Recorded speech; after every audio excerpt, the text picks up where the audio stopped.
మా ఆత్మను వెలిగించి మీ మాటలను ఆలోచన చేస్తుండగా సమయోచితమైన జ్ఞానం ఇవ్వండి. విన్నటువంటి ప్రతి మాట విధి విడిచిపెట్టే వారంలో కాకుండా వాక్య ప్రకారం జీవించే కృపను అనుగ్రహించండి.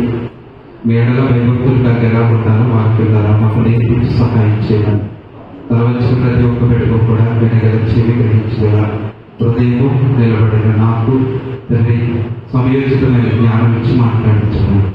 సమస్తమును మీ చేతులుగా పిలుస్తూ యేసుక్రీస్తు నామములో ప్రార్థించున్నాము మా తండ్రి.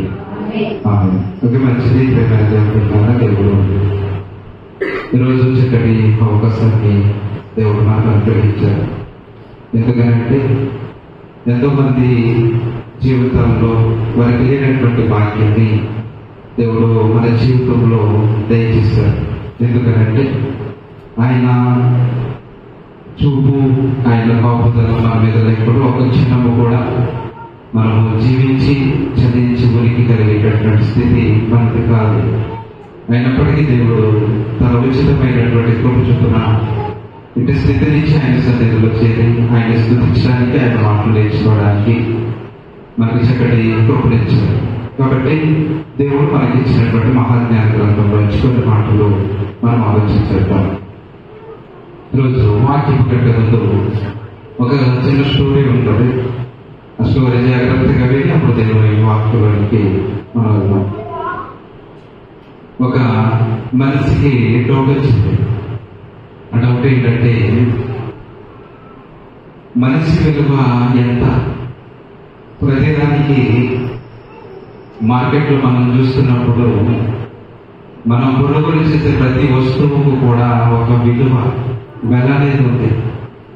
మన తలలో పెట్టుకునే ఎయిర్ పిన్ దగ్గర నుంచి అరికాలులో నేలు కట్ చేసుకునేటటువంటి కట్టర్ వరకు కూడా మన జీవితంలో, నిజ జీవితంలో వాడే ప్రతి వస్తువుకు కూడా ఒక విలువ ఉంది. ఆ విలువ పెట్టి కొనుగోలు చేసి ఆ వస్తువును మన దగ్గరికి తీసుకొస్తాం. తినే ఆహారం కానివ్వండి, ధరించే వస్త్రం కానివ్వండి, మనం ఉపయోగించేటటువంటి వస్తువులు కానివ్వండి, ప్రతిదీ కూడా ఇది నాకు ఉచితంగా వచ్చింది అని చెప్పడానికి వీలు. ఎందుకంటే మనం కొనుగోలు చేసి తీసుకొస్తాం. అలాగే వీటన్నిటినీ చూసినటువంటి మనిషికి ఒక డౌట్ వచ్చింది. మరి సమాజంలో ఉన్న ప్రతిదానిని కూడా నేను ఈ విధంగా కొనుగోలు చేసి తెచ్చుకుంటున్నాను కదా, మరి దేవుడు నన్ను ఈ విధంగా చేశాడు, మరి నాకున్నటువంటి విలువ ఎంత? నా తల్లి ఎంత పెట్టి నన్ను కొన్నది? మీరు కూడా ఆలోచించండి. నేను నా పాకెట్లో ఉన్నటువంటి పెన్ల విలువ 10 రూపాయలు. అలాగే నేను పట్టుకున్నటువంటి మోత్, దీనికి ఒక విలువ ఉంది. నేను ధరించినటువంటి వస్త్రాలు, ఇక్కడ మనం వాడుతున్నటువంటి ప్రతి ఉపకరణము కూడా ఎంతో కొంత వెలించి ఇక్కడ తెచ్చిందే. మరి నా తల్లి నన్ను 2 రూపాయలు ఖర్చు పెట్టి నన్ను కొన్నది అని డౌట్ వచ్చింది. డౌట్ వచ్చినప్పుడు మా మనిషి దేవుని అడిగాడట.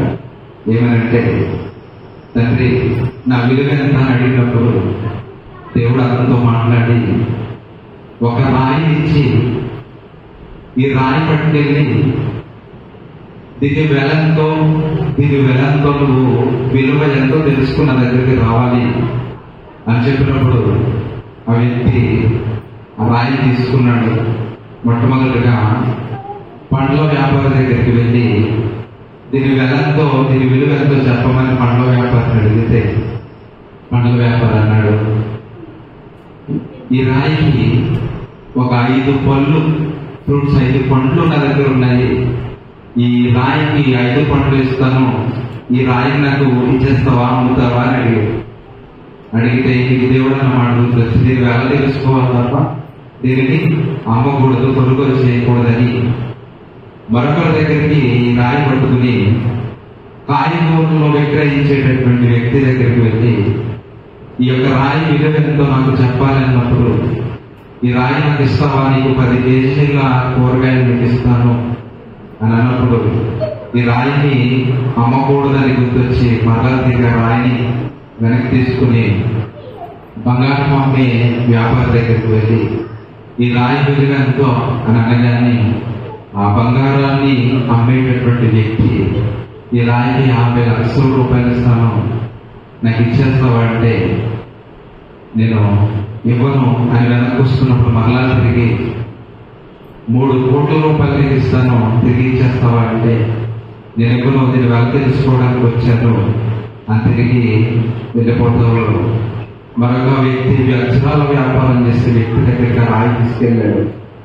రాయి తీసుకెళ్తే వజ్రాలు విక్రయించేటటువంటి వ్యక్తి దీని వెళ్ళంతా అడిగినప్పుడు ఆ రాయిని చూసి చాలా విస్మయం ఉంది, ఆశ్చర్యపడిపోయి ఈ రాయి నీకు ఎక్కడి నుంచి వచ్చింది, దీని యొక్క విలువ కానీ వెల కానీ నేను కట్టలేను, నిన్ను అమ్మినా కూడా దీని యొక్క విలువ ఏంటో నేను చెప్పలేనటువంటి స్థితి అని చెప్పినప్పుడు వెంటనే ఆ రాయిని తీసుకుని రాయి ఎవరైతే ఇచ్చారో ఆ దేవుడి దగ్గర తిరిగి వచ్చి మళ్ళా దేవుడిని అడుగుతూ ఉన్నాడు. అప్పుడు దేవుడు ఆ వ్యక్తితో మాట్లాడుతున్నాడు.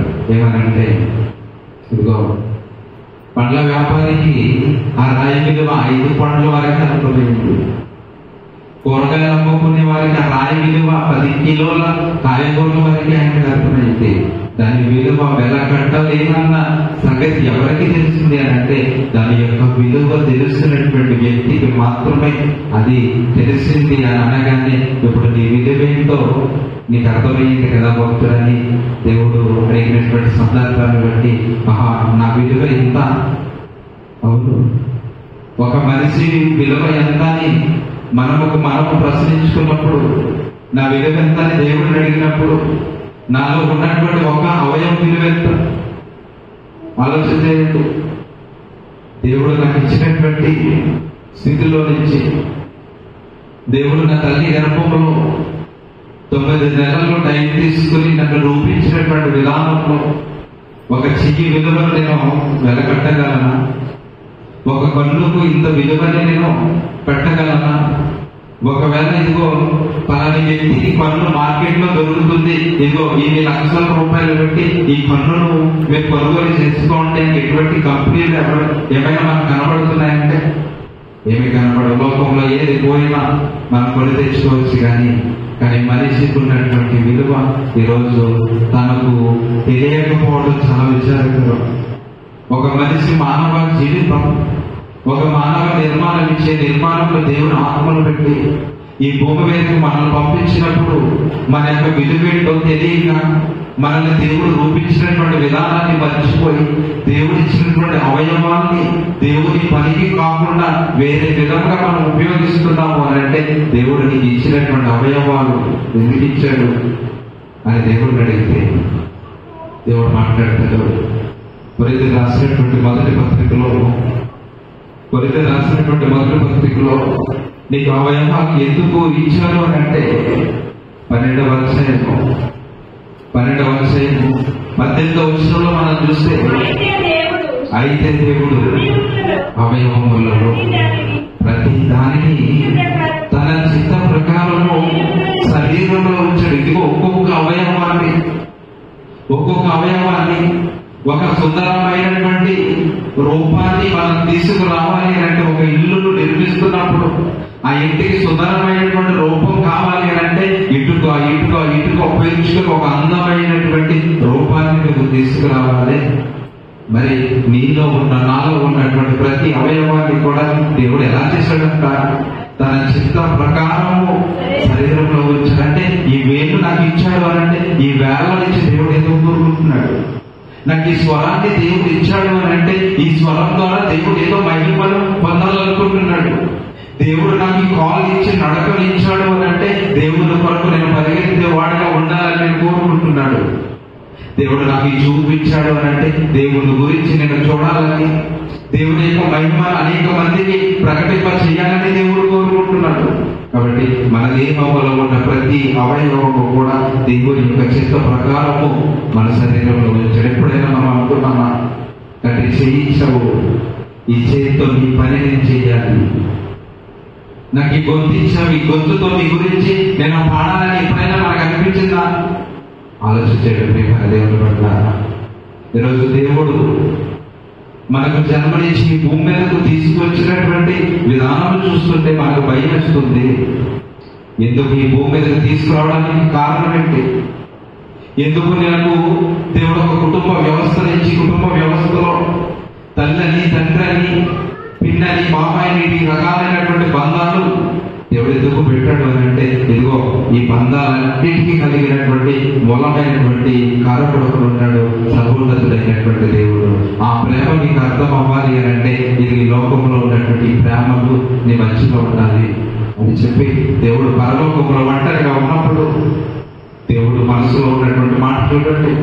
ఆదికాండ గ్రంథము మొదటి అధ్యాయం, ఆదికాండ గ్రంథము మొదటి అధ్యాయము 27వ వచనంలో తన మనసులో ఉన్నటువంటి మాట ఎలా మాట్లాడతారు చూడండి. దేవుడు తన స్వరూపమందు ఇదిగో నరుని సృజించెను. దేవుని స్వరూపమందు వాని సృజించిన ఈరోజు నీకు నాకు ఉన్నటువంటి రూపము గాని ఈ ఆకారము గాని ఇదంతా దేవుడు మనస్సులో అనుకున్నటువంటి మాట చెబుతున్నాడు చూడండి. దేవుడు తన స్వరూపమందు నరుని సృజించాడు. దేవుడు తన పోలికలో ఈరోజు నన్ను, నిన్ను, మనందరినీ కూడా దేవుడు చేశాడు. ఇంకా ఏమంటాడు చూడండి, దేవుడు స్వరూపమందు మనల్ని సృజించాడు. 26వ వచనం చూడండి. దేవుడు మన స్వరూపమందు తన పోలిక చొప్పున నరులను చేయదము మాట్లాడుతున్నాడు. దేవుడు తనలో తాను మాట్లాడుతున్నాడు, తనతో మాట్లాడుతున్నాడు. దేవుడు మాట్లాడుతున్నాడు, ఇదిగో మన పోలిక చొప్పున, నా పోలిక చొప్పున ఈ భూమి మీద కోటాన కోట్ల ప్రజలు రాబోతున్నారు. వీళ్ళందరికీ ఎవరు పోలిక ఉండాలి అని అంటే నా పోలిక ఉండాలి. మనందరము ఎవరము అని అంటే పరలోకపు తండ్రి యొక్క పోలిక మనందరికీ. దేవుని యొక్క స్వరూపము, దేవుని యొక్క ఆకారము ఉంది. సర్వోన్నతుడైన కంటికి కనిపించడు దేవుడు ఎలా ఉంటాడు అని మనం ప్రశ్నిస్తుంటే ఇదిగో ఎలా ఉంటాడు దేవుడు. దేవుడు ఎలా ఉంటాడు? ఎలా ఉంటాడు దేవుడు? ఎలా ఉంటాడు?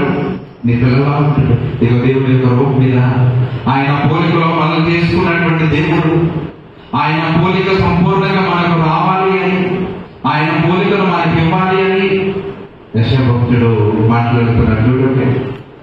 యెషయా గ్రంథము 44వ అధ్యాయం 2వ వచనంలో చూడండి. యెషయా గ్రంథం 44వ అధ్యాయం. నిన్ను సృష్టించి గర్భములో నిన్ను నిర్మించి నీకు సహాయం చేయవాడనైనా యెహోవా ఇలాగూ సెలవిస్తున్నాడు. నిన్ను తల్లి గర్భంలో నిన్ను నిర్మించి, నిర్మాణం అనేది ఏంటంటే చెప్పండి, ఆసామిసిగా జరిగిపోయి దాన్ని నిర్మాణం అంటామా? ఏదో పెద్ద ఉన్నతంగా నిర్మించే పెద్ద భవనాన్ని నిర్మాణం అని అంటాం. ఇక్కడ తల్లి గర్భంలో నిన్ను నన్ను నిర్మించి మనందరికీ సహాయం చేసేవాడు దేవుడు. దేవుడు తల్లి గర్భంలో ఉన్నటువంటి మనందరికీ కూడా సహాయం చేసి ఈ భూమి మీదకు తీసుకొచ్చి మనకు ఉన్నతమైనటువంటి స్థితిని దేవుడు ఇచ్చాడు. ఇప్పుడు చెప్పండి, దేవుడు అనుకున్నాడు తన పోలికల్లో మనందరం ఉండాలని అనుకున్నాడు. అనుకుని ఊరుకోలేదు. 9 నెలల టైం తీసుకుని తల్లి గర్భంలో మనందరినీ నిర్మించి మనకు సహాయం చేసే గొప్ప తండ్రి మన దేవుడు. చూద్దాం 49వ అధ్యాయము మొదటి వచనం. యెషయా గ్రంథం 49వ అధ్యాయం. నా మాట వినుడి, దూరమునున్న జనములన ఆలకించుడి. నేను గర్భమున పుట్టగానే యెహోవా నన్ను పిలిచాడు. తల్లి గర్భములో పుట్టగానే ఆయన నన్ను పిలిచాడు.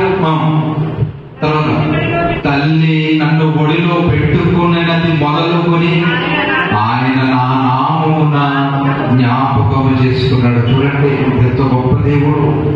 ఆయనకున్నటువంటి బిజీ షెడ్యూల్లో తల్లి గర్భంలో మనల్ని నిర్మిస్తూ మనకు ఉన్నతమైనటువంటి స్థితిని ఇవ్వాలని తల్లి గర్భంలో పుట్టగానే నన్ను పిలిచాడని యెషయా భక్తుడు చెప్తున్నాడు. తల్లి నన్ను ఒడిలో పెట్టుకునేది మొదలుకొని ఆయన నా నామమును, నా పేరేంటో జ్ఞాపకము చేసుకునిచున్నాడని యెషయా భక్తుడు మనకి నేర్పిస్తున్నాడు. ప్రేమైన దేవుడు బిడ్డలారా, అంటే మనిషి యొక్క జన్మ, మనిషి యొక్క రాకడ అనేది చాలా దేవుని దృష్టిలో చాలా విలువైనది. అటువంటి విలువైనటువంటి జీవితాన్ని చాలా చిన్నగా మనం తీసుకుంటున్నాం. పౌలు అంటున్నాడు చూడండి, గలతీయులకు రాసిన పత్రిక మొదటి అధ్యాయం 15వ వచనం. గలతీయులకు రాసిన పత్రిక మొదటి అధ్యాయం 15వ వచనం. అయినను తల్లి గర్భమున పడినది మొదలుకొని నన్ను ప్రత్యేకపరిచినటువంటి తన కృప చేత నన్ను పిలిచిన దేవుడు. ఇప్పుడు చూడండి, తల్లి గర్భములో మనకు రూపాన్ని ఇచ్చి ఆకారాన్ని ఇచ్చి తల్లి గర్భంలో పడినది మొదలుకొని ఇక్కడ పౌలుడు సేవ కొరకు ముందుగానే దేవుడు ప్రతిష్ఠించుకున్నాడు. బాగా ఆలోచించాలి, ఇక్కడ బాగా అర్థం చేసుకోవాలి. దేవుని పని కొరకు తల్లి గర్భంలో పడినది మొదలుకొని పౌలుని ప్రతిష్ఠించుకున్నాడు దేవుడు. మీరు బాగా ఆలోచించండి, ఇక్కడ విషయం నేర్పిస్తాను. ఇక్కడ పౌలు గారి జీవితంలో మనం చూస్తే తల్లి గర్భంలో పడినది మొదలుకొని ప్రత్యేక పరిచాలని పౌలు సాక్షి చెబుతున్నాడు. మరి పౌలు యొక్క జీవితాన్ని చూస్తే ఈయన పుట్టగానే సావులకు వచ్చాడా? ఆలోచించేయండి. ఈయన పుట్టగానే సావులకు రాలేదు. ఇతని పని ఏంటి అంటే క్రైస్తవులుగా ఎవరైతే ఉన్నారో వారిని హింసించి ఎక్కడైతే కూడి దేవుని నామాన్ని ప్రార్థన చేస్తారో వారి చుట్టుపక్కల ఈడ్చుకెళ్ళిపోయేటటువంటి ఘోరమైన చరిత్ర కలిగినటువంటి వ్యక్తి పౌలు. మీకు తెలుసు, చాలా మీరున్నారు. ఏంటి పౌలు? నన్ను గర్భంలో పడినది మొదలుకొని ప్రత్యేక పని చేసుకున్నాడని ఇక్కడ రాయబడింది. అంటే దేవుని ప్రణాళిక సేవలోకి పౌలు రావాలి. ఈ లోకంలోకి వచ్చాడు. తను నేర్చుకున్నటువంటి సిద్ధాంతం నిజమని నమ్మాడు. తన ప్రయాణం వేదిలో ఉంది. క్రైస్తవులు హింసించడం, తన ప్రాంతంలోనే కాక ఖండాన్ని విడిచిపెట్టి మరొక ఖండంలోనికి వెళ్ళి క్రైస్తవుడు ఎవరైతే ఉన్నాడో హింసించేయాలని నిర్ణయం తీసుకుని గుర్రం మీద ప్రయాణం చేసి వస్తూ ఉంటాడు. ఒకరోజు యేసుక్రీస్తు ఆయన పట్టుకున్నాడు. ఎప్పుడైతే పట్టుకున్నాడో కళ్ళకు గుడిదల కలిగింది. 3 రోజులు అలానే ఉండిపోయాడు. మరుక్షణం బాప్తిసం తీసుకుని నిజమైన రక్షకుడు ఎరిగిన తర్వాత నిర్విరామముగా దేవుని పనిలో ముందుకు సాగినటువంటి వ్యక్తి పౌలు. ఒక చరిత్ర మనం చూస్తాం. మరి ఇక్కడ ప్రత్యేక పరిచాడు అని అంటే ఈరోజు ఇక్కడ ఉన్నటువంటి మనము తల్లి గర్భంలోనే మనం ప్రత్యేకపరుచుకున్నాడు. తల్లి గర్భంలో నుంచి లోకంలోకి వచ్చిన తర్వాత మనకున్నటువంటి పరిస్థితులను బట్టి మనం మారిపోయామేమో. మనకున్నటువంటి పరిస్థితులను బట్టి దేవుడు అనుకున్నటువంటి మార్గంలో నేను నడవలేకపోయానేమో. ఎక్కడైనా సరే ఇక్కడ పౌలు ఎలాగైతే నిజమైనటువంటి రక్షకుడు తెలుసుకున్నాడో ఆ విధమైనటువంటి పరిస్థితుల్లోనికి ఈరోజు నువ్వు నేను కూడా వచ్చేయాలి. ఏ గొప్ప దైవజనుడిని మీరు వెళ్ళాలంటారు అడగండి. ఈరోజు మనకి కనబడుతున్నటువంటి గొప్ప గొప్ప సాధకులు వాళ్ళ యొక్క టెస్టిమనీ చూస్తే, వాళ్ళ జీవిత చరిత్ర చూస్తే, వాళ్ళ దేవుళ్ళలోనికి రాకముందు పౌలు గారు జీవిత చరిత్ర వాళ్ళు కలిగి ఉంటారు. నేను ఫలాని పాపం చేసేవాడినండి, నేను మారిన వారు మనసుకుంటాను, దేవుడు నన్ను పట్టుకుంటాడు, ఈరోజు సువార్తలు ఇలా వాడబడుతున్నాను అంటే ఆరులు కూడా వారు పుట్టక ముందే తల్లి గర్భంలో దేవుడు ఏర్పాటు చేసుకున్నాడు. పరిస్థితుల ప్రభావం వల్ల దారి తప్పిపోయి మరలా తిరిగి దేవుని పాదాల దగ్గరికి వచ్చిన చరిత్ర వాళ్ళు కనపడుతుంది. ఈరోజు పౌలు గారు కూడా అలానే తల్లి గర్భంలోనే ప్రత్యేకపరుచుకున్నాడు. పరిస్థితులను బట్టి దారి మారిపోయాడు. దాన్ని బలించబడ్డాడు. దేవుని ప్రేరణ ద్వారా మరలా తిరిగి దేవుని వైపు తిరిగేటటువంటి గొప్ప అవకాశం పౌరులకు వచ్చిందే. ఈరోజు మనకు కూడా దేవుడు అటువంటి అవకాశాన్ని ఇస్తున్నాడేమో. ఇంకా మరి ముందుకు వెళ్ళి మరికొన్ని సంగతులు మనం ఆలోచించగలిగితే తల్లి గర్భంలో దేవుడు ప్రత్యేకపరిచినటువంటి రీతిని మనం చూస్తే దావీదు భక్తుడు చాలా చక్కని రీతిలో మనకు వివరిస్తారు. కీర్తన గ్రంథంలో 139వ కీర్తన గ్రంథము 139వ కీర్తనలో మనకు దేవుడు కలుగు చేసినటువంటి విధానంలో చూస్తే 15 నుంచి మనం చూద్దాం. నేను రహస్యమందు పుట్టిన నాడు భూమి యొక్క అగాధ స్థలములలో విచిత్రంగా నిర్మించబడిన నాడు నాకు కలిగిన ఎముకలలో నీకు మరుగై ఉండలేదు. నేను పిండములై ఉండగా నీ కన్నులు నన్ను చూచెను. నియమింపబడినటువంటి దినములలో ఒకటైనను కాకమునిపే నా దినములన్నీ నీ గ్రంథములో లిఖితములాయేను. బాగా ఆలోచించండి. నా దినములు పూర్తి కాకుండానే యొక్క దినములన్నీ కూడా దేవుడి యొక్క గ్రంథములో లిఖితములాయేను అని ఇక్కడ చెప్తున్నాడు. అక్కడ పుట్టినట్లు చూడండి ఏమనుంది, పుట్టినట్లు ఏమనుంది, ఒకటైనను కాకమునిపే నా అవయవములు దినదినము నిరూపించబడుచుండగా అవన్నీ నీ గ్రంథంలో లిఖితములైన. బాగా పెట్టుకోండి. చాలా చిన్నగా చీపుగా పడుతుంది. నాకు బైబిల్ తెలిసిన రెక్లెస్ గా మాట కనబడుతుంది. ఆ రెక్లెస్ చూపిస్తే మాటలు అర్థం కాదు. ఇక్కడ మనకు అవయవం రూపింపబడుతున్నప్పుడు నీ తల్లి గర్భం, నా తల్లి గర్భంలో నేనున్నప్పుడు నా చెయ్యి ఎప్పుడు ఏర్పడిందో, ఈ చేతికి 5 వేళ్ళు ఎప్పుడు వచ్చాయో, నా చేతికి పైన గోరు ఎప్పుడు మొలచిందో, నా తల వెంట్రుకలు ఎన్నో, ప్రతి రోజు కూడా పుట్టినటువంటి నీ గురించి నా గురించి దేవుడి గ్రంథంలో రాసుకున్నాడు దేవుడు. ఎవరైనా ఆలోచించుకోలాగా నీకు అవయవాలు, ఏ అవయవము ఎప్పుడు ఏర్పడిందో, నీ తల వెంట్రుకలు ఎప్పుడు మొలిచాయో, నీ గుండె కొట్టుకోవడం ఎప్పుడు ప్రారంభించిందో, నీ శరీరం లోపల ఉన్నటువంటి అవయవాలు ఎలా ఏర్పడ్డాయో, ప్రతి దానిని గురించి ప్రతి దినం ఇదిగో నా కుమారుడికి ఈరోజు 2 చేతులు వచ్చాయి, ఇదిగో నా కుమారుడికి ఇదిగో ఈరోజు ఈ వేళ్ళు పెరిగి, నా కుమారుడు దేహం ఏర్పడింది, నా కుమారుడి దేహంలో ఉన్న ప్రతి అవయవము ఈ రోజు ఇప్పుడు ఏ టైంకి ఏర్పడిందో ప్రతి దాన్ని కూడా గ్రంథములు ఆయన రాసుకుంటున్నాడు అంటే మనకి ఎంత ఎంత ప్రేమ చూడండి సార్. ప్రతి అవయవం పుట్టినటువంటి మనందరి యొక్క చరిత్ర తన గ్రంథంలో, ఇదిగో నా ప్రియకుమారుడా నా అవయవాలు ఎప్పుడు ఏర్పడ్డాయో దేవుడు చూపిస్తాడు మనకి. ప్రతి అవయవము, నీ కన్నుగుడ్లు ఎప్పుడు ఏర్పడ్డాయో, నీ చర్మం ఎప్పుడు రూపించబడిందో, నీ కాళ్ళలో ఎముకలు, శరీరము లోపల ఉన్నటువంటి ఎముకలు, అస్థిపంజరము, ఈ కిడ్నీలు, ఇవన్నీ ఎప్పుడు ఏర్పడ్డాయో, ఇదిగో నా కుమారుడికి ఈరోజు ఇవి ఏర్పడ్డాయి నన్ను రాసుకున్నాను చూడండి. అప్పుడు నా అవయవములు దినదినము నిరూపింపబడుచుండగా అవన్నీ నీ గ్రంథములో లిఖితములయ్యాను. దావీదు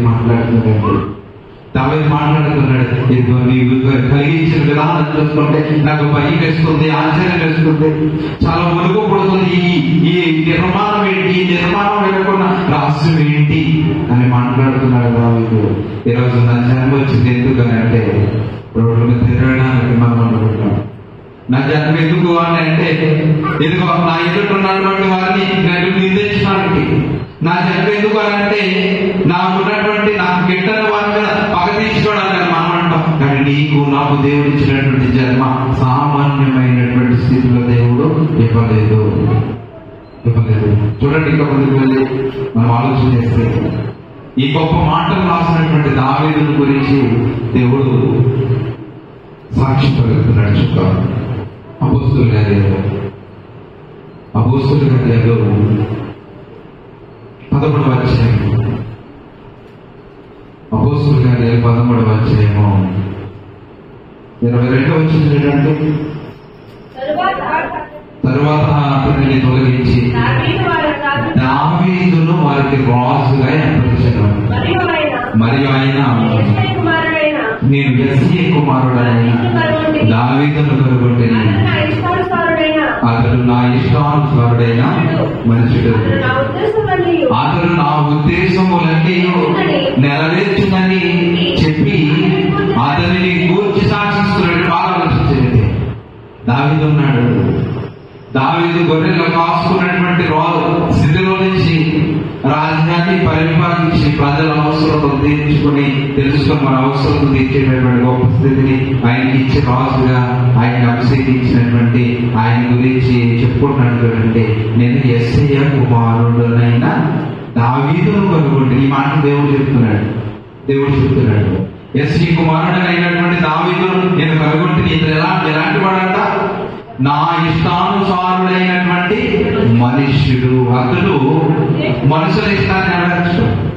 ఈరోజు కొడుకు పెడుతున్నాం రండి అని అన్నప్పుడు ఆ కొడుకు వెళ్ళకపోతే ఆమె బాధపడుతుంది అని చెప్పి మనుషుల గురించి కూడా కొడుకుకి వెళ్తాం. లేవ సంఘాలు అలాంటి లేదా? ఏంటన్నా కొడుకు కూడా పిలవకోకుండా కొడుకు వెళ్ళిపోతాం అనేవాళ్ళు లేదా సంఘాల్లో ఉన్నారు.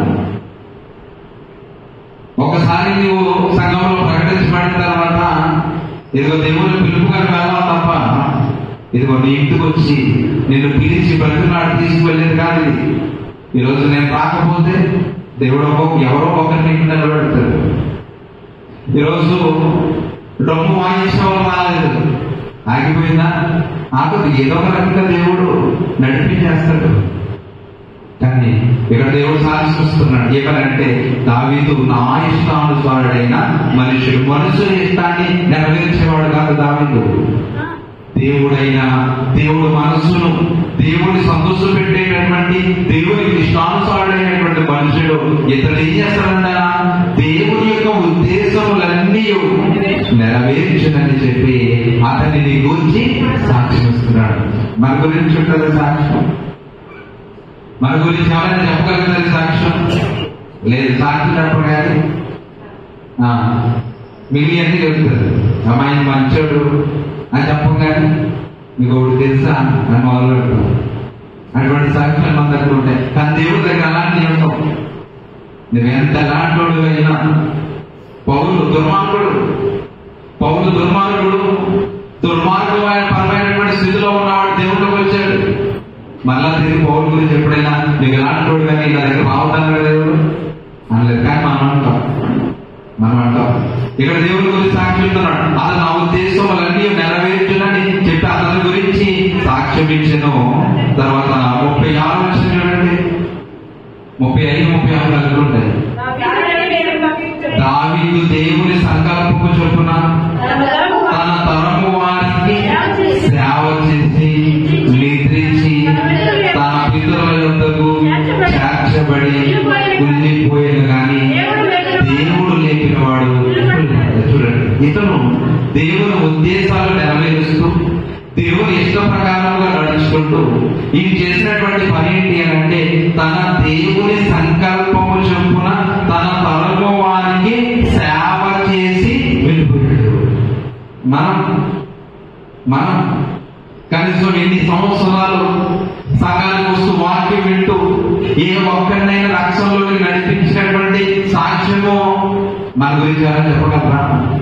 ఇదిగో పలాని స్త్రీ వల్లే నేను ఈరోజు ఈ విధమైనటువంటి స్థితిలో ఉండి ఈ విధంగా వాక్యాన్ని బోధించగలుగుతున్నాను.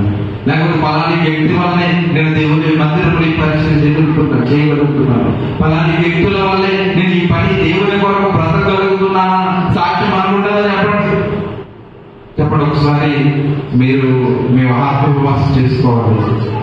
ఈరోజు సంఘంలో వాక్యం ద్వారా దేవుడు నన్ను పుట్టించింది, నన్ను తల్లి గర్భంలో నుంచి తీసుకొచ్చింది ఎందుకు అని మనం ప్రశ్నించుకుంటే దావీదు చక్కటి సమాధానం చెప్తున్నాడు. తన తరము వారికి సేవ చేసి నిద్రించాడు. ఇప్పుడు మన తరంలో ఉన్నారు, రాబోయే తరం ఉంది, మనతో పాటు తరం ఉంది.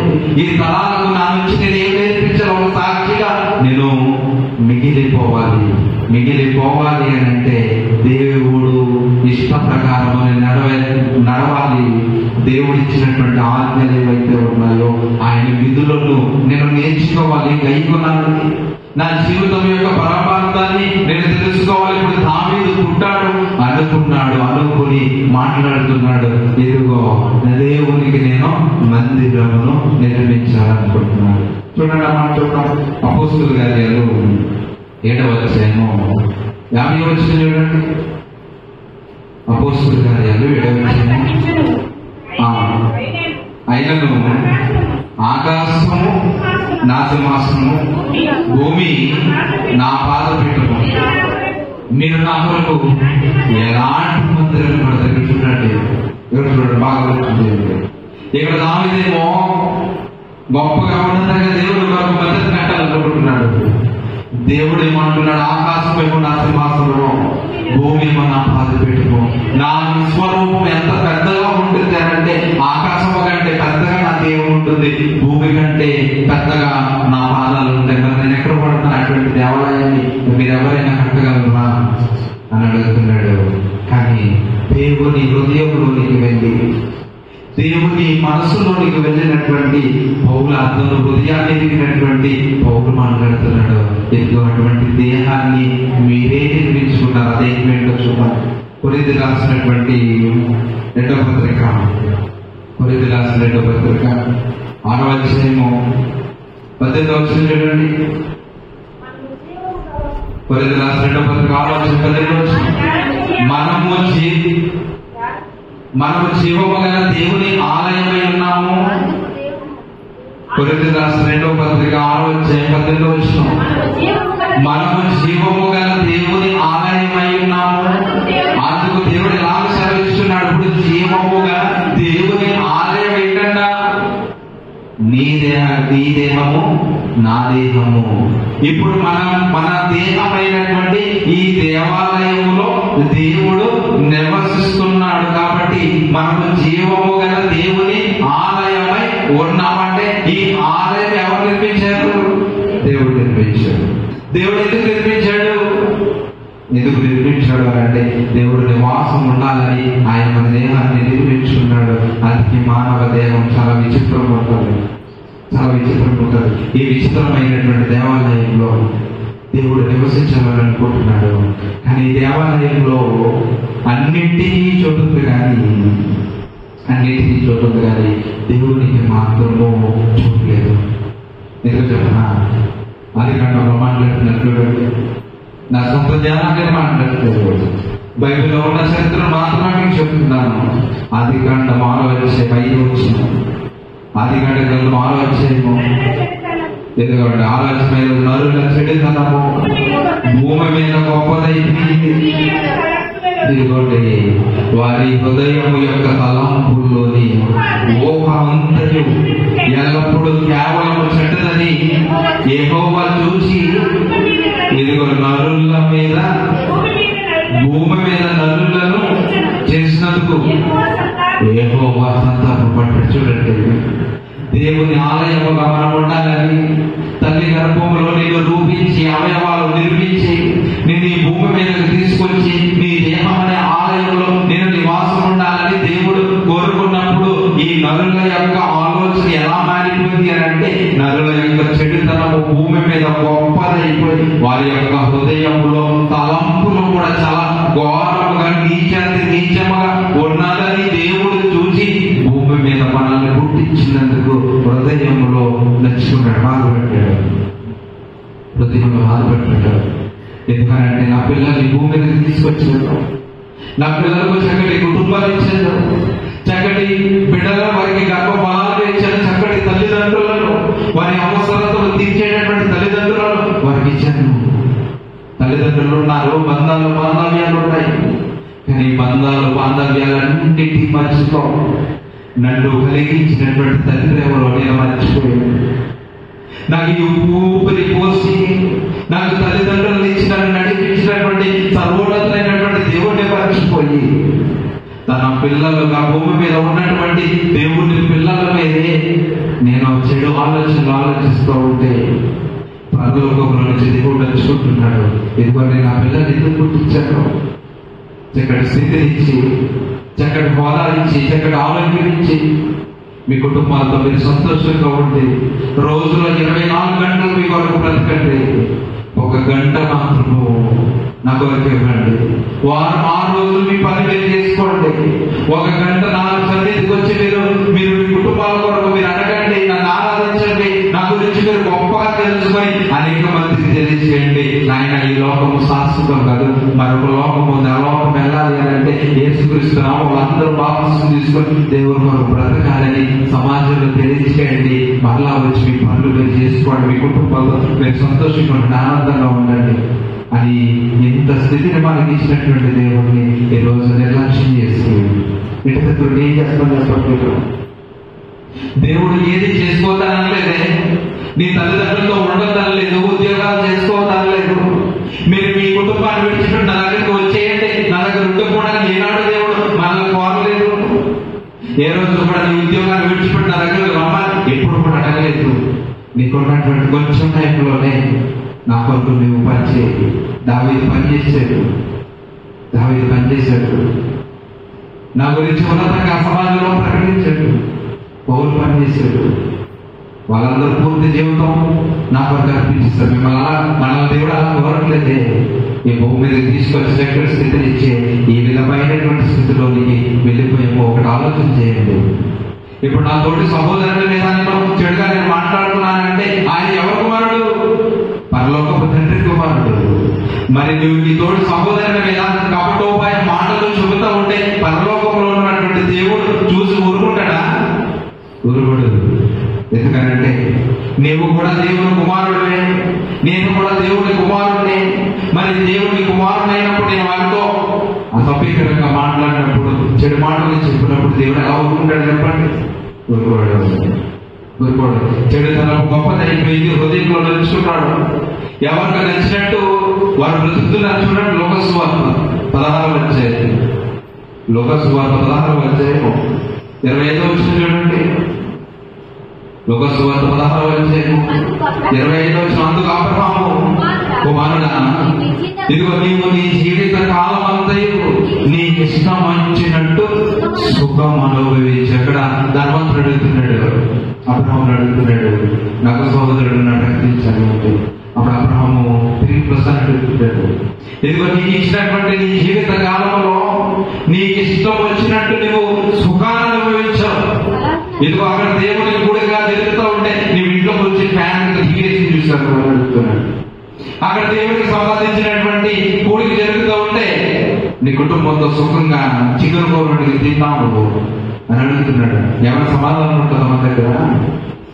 అబ్రహాము అడుగుతున్నాడు ధనవంతుడే, నీ జీవిత కాలంలో ఏ నాడు కూడా దేవుడు అనే ప్రశ్న కానీ దేవుడు అనే మాట కానీ నీ జీవితంలో నీకు ఇష్టం వచ్చినట్టు నువ్వు బ్రతికావు.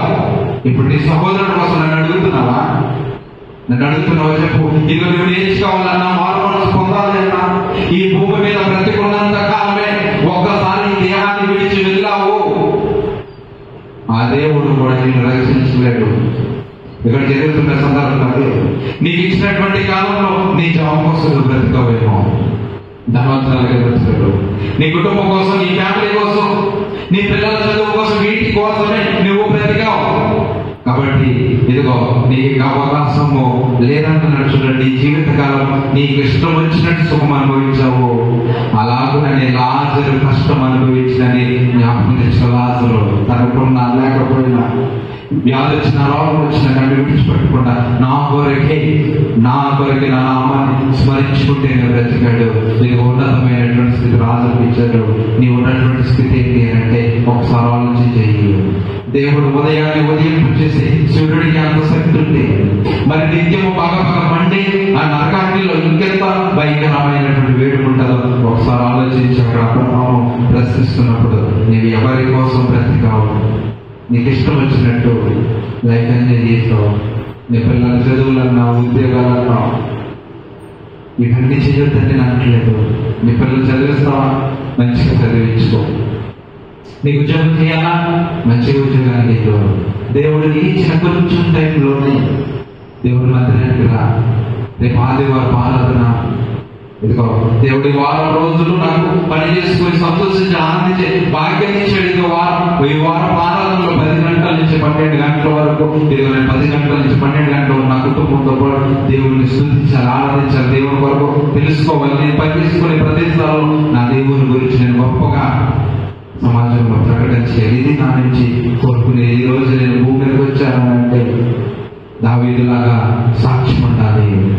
మన తరం వారికి సేవ చేయాలి. ఈ లోకం శాశ్వతం కాదు, మరొక లోకం ఉంది. ఆ లోకానికి నేను వెళ్ళాలి అంటే ఇది సృష్టిలో ప్రతి దాన్ని నేను పరిశీలించి నేర్చుకోవాలి. చివరిగా సందర్భం చూద్దాం. మాట్లాడుతాం. యోహాను సువార్త 17వ అధ్యాయం, యోహాను సువార్త 17వ అధ్యాయం 3వ వచనం చూడండి. అద్వితీయ సత్య దేవుడైన నిన్నును నీవు పంపిన యేసుక్రీస్తును ఎరుగుటయే నిత్య జీవము ఇదిగో చేయుటకు నీవు నాకిచ్చిన పని నేను సంపూర్ణముగా నెరవేర్చి భూమి మీద నిన్ను మహిమపరిచి మాట్లాడుతున్నాడు. తండ్రి, భూమి మీద నువ్వు నాకు చేయడానికి ఇచ్చినటువంటి పని ఏదైతే ఉందో అది సంపూర్ణంగా నెరవేర్చి నిన్ను భూమి మీద నేను మహిమపరిచాను. ఇప్పుడు మనం ఏం చేసి దేవుడు నాకు భయపడతాడు చెప్పండి? ఒక పాట పాడి సన్నిధి చెప్పేట దేవుడికి మహిమపరచరా? ఒక కాలకి చేసి ఇదిగో మీ నామానికి మహిమపడి అయిపోతారా? ఇవన్నీ దేవుడు ఏం అడగట్లేదు. నేను ఇదిగో నువ్వు నేర్చుకున్నావు, నువ్వు రక్షణ పొందుతావు, నీలాంటి రక్షణలోనికి నడిపించవలసినటువంటి అనేక మంది బిడ్డలు చాలా మంది ఉన్నారు. వాళ్ళందరి కొరకు దేవుని మాటలు చెప్పవా? మందిరానికి రమ్మని అడగవా? బైబిల్ చదువు నేర్చుకోమని నువ్వు నేర్చుకున్నటువంటి విషయాలు నీ తోటి సహోదరులతో పంచుకోవా? యేసుక్రీస్తు సర్వలోకానికి వెళ్ళాడు, సువార్తను ప్రకటించాడు. మనల్ని కూడా అదే చేయమంటున్నాడు. అది మన పనులు వదిలిపెట్టారు, కుటుంబాలు విడిచిపెట్టేసి వెళ్ళిపోమంటలేదు. ప్రతి దానిని కూడా నీకు ఇచ్చడానికి కుటుంబం తల్లిదండ్రులు ఉండవా? ఉండు. నువ్వు బాగా చదువుకుంటావా? చదువుకో. ఉద్యోగానికి కావాలి, కానీ ఒక గుర్తు పెట్టుకో, దేవుడికి ఇచ్చినటువంటి టైంలో కొద్దిపాటి సమయంలోనే ఒక మాట ద్వారా వాక్యం రూపంలో పాట రూపంలో దేవుడి గురించి మనము సమాజానికి తెలియజే. ఈరోజు మనము పుట్టాము అని అంటే పుట్టాము అని అనగానే మన మీద ఇదిగో అనేక కుటుంబాలు ఆధారపడి ఉంటాయి. అందుకే దేవుడు అంటున్నారు, నీ తోటి సహోదరుడు ఇబ్బందులు ఉంటే వాడుకోవాలి.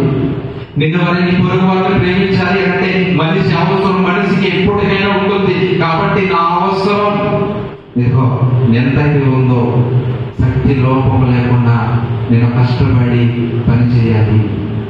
అటువంటి స్థితిలోకి మనం ఉన్నప్పుడు దేవుడు ఖచ్చితంగా మనల్ని ప్లస్ చేస్తాడు, దీవిస్తాడు. ఈరోజు నేను పుట్టారు, ఎవరు ప్రయాణానికి వచ్చానంటే దేవుని కృప, దేవుని సంకల్పంలో నేనున్నాను. నా వరకు కుటుంబం ద్వారా నా వరకు బాధ్యత ఏంటి? సంఘంలో, సమాజంలో, కుటుంబంలో నా పాత్ర ఏంటి?